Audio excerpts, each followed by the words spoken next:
Praise lord. మీరు చర్చికి వెళ్తున్నారా? అయితే వీడియో మీకోసమే.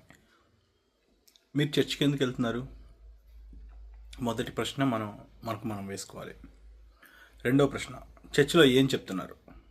రెండో ప్రశ్న. మూడో ప్రశ్న, చర్చిలో చెప్పింది ఎంతవరకు మనం ఆచరిస్తున్నాం? మూడో ప్రశ్న. నాలుగో ప్రశ్న, చర్చిలో చెప్పేది ఎంతవరకు సమాజానికి ఉపయోగపడుతుంది, నాకు ఉపయోగపడుతుంది? నాలుగో ప్రశ్న.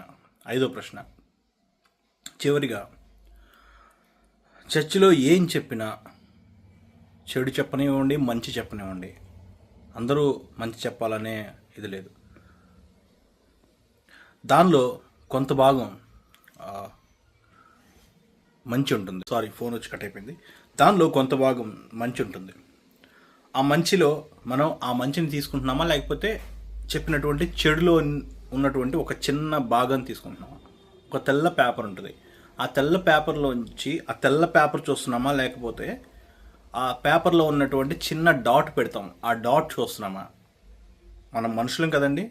మనం మనుషులంగా ఉన్నప్పుడు ప్రతి ఒక్కరిలోనూ ఒక చిన్న డాట్ ఉంటుంది. తెల్ల పేపర్ మీద ఉండేటువంటి చిన్న డాట్. కొంతమందికి ఎక్కువ డాట్స్ ఉంటాయి, కొంతమందికి తక్కువ డాట్స్ ఉంటాయి. కానీ తెల్ల పేపర్ పర్సంటేజ్ అనేది చాలా ఉంటుంది.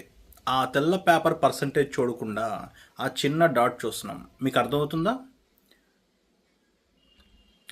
అంటే మనలో ఉన్నటువంటి పరిశుద్ధతని, మనలో ఉన్నటువంటి మంచితనాన్ని మనం ఎంత చూపించినప్పటికీ, ఎన్ని మంచి మాటలు చెప్పినప్పటికీ, ఒక చిన్న తప్పు మనం ఎప్పుడైనా మాట్లాడితే దాన్ని పట్టుకొని సంఘం లేదా సంఘంలో ఉన్నటువంటి సభ్యులు లేదా చూసేవారు వారు ఏం చేస్తారంటే దాన్ని ఒక్కదాన్నే పాయింట్అవుట్ చేస్తారు.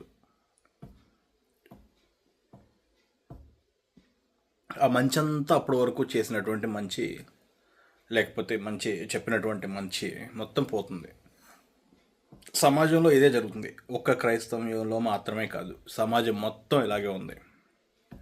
కాబట్టి మనం చర్చ్కి వెళ్తున్నాం. మనం వీడియో స్టార్టింగ్లో చెప్పాను కదా, మీరు చర్చ్కి వెళ్తున్నారా? ఈ వీడియో మీకోసం.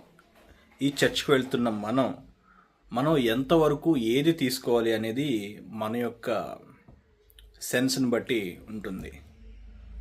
సో మన ప్రిఫరెన్స్ దేనికోసం? మంచి కోసమా, చెడు కోసమా? ఎక్కడ ఎవరు ఏది చెప్పినా మంచి తీసుకోవాలి. అది చర్చిలో అయి ఉండొచ్చు, లేకపోతే బయట అయి ఉండొచ్చు. కాబట్టి మనిషిలో ఉన్నటువంటి చెడుని పక్కన పెట్టేసి మనిషి చెప్పేదానిలో ఉన్నటువంటి మంచిని మాత్రమే తీసుకుంటే మనం బాగుంటాం, మన సమాజం బాగుంటుంది. దాని ద్వారా మనం నిజ క్రైస్తవులం అనిపించుకుంటాం. Praise the lord.